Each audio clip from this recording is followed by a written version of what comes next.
International and local observers saying the just concluded presidential and National Assembly elections in Kano have hailed the Independent National Electoral Commission, INEC, and security agencies for ensuring free, peaceful and violent-free elections in the state. A South African-based Pan-African Women Project and Nigerian-based Center for Intervention expressed satisfaction with the way INEC and security agencies performed their duties during the election.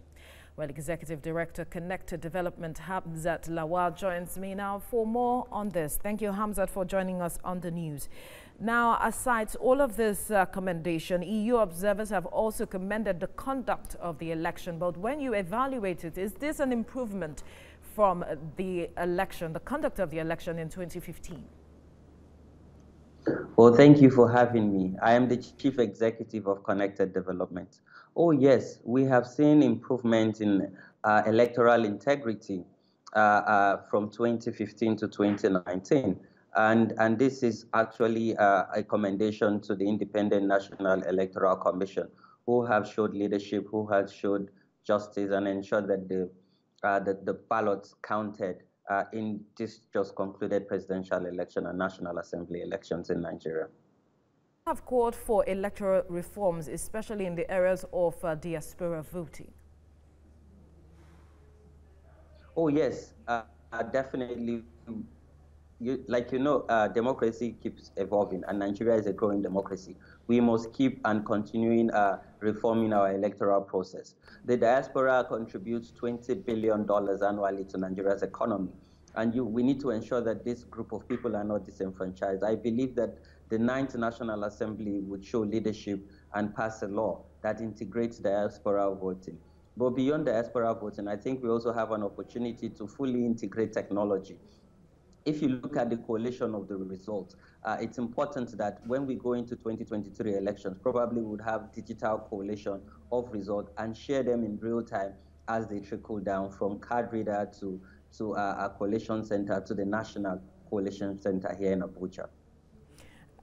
You spoke about democracy earlier on, and you know that this is 20 years of uninterrupted democracy, and some have said that the re-election of the president is a dose of hope for West Africa. What does this mean for our democracy? Should we still describe our democracy as being nascent? Oh yes, this shows hope to our democracy.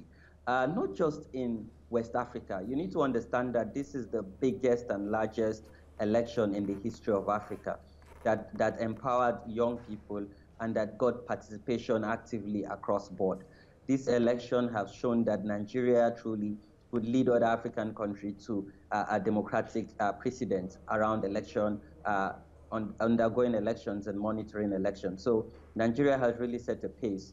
Not just to the world, but Africa at large. And we've seen that African Union, European Union, the world at large is commending INEC, is commending them for the peaceful and transparent conduct of these historic elections. Now, in looking forward now, the president has said that he will be focusing on restructuring the economy, fighting corruption, and also dealing with the issues of security and also ensuring inclusiveness. How would you want him to hit the ground running? So in a democratic system, elections is just a piece of it. Now is when the real work actually starts.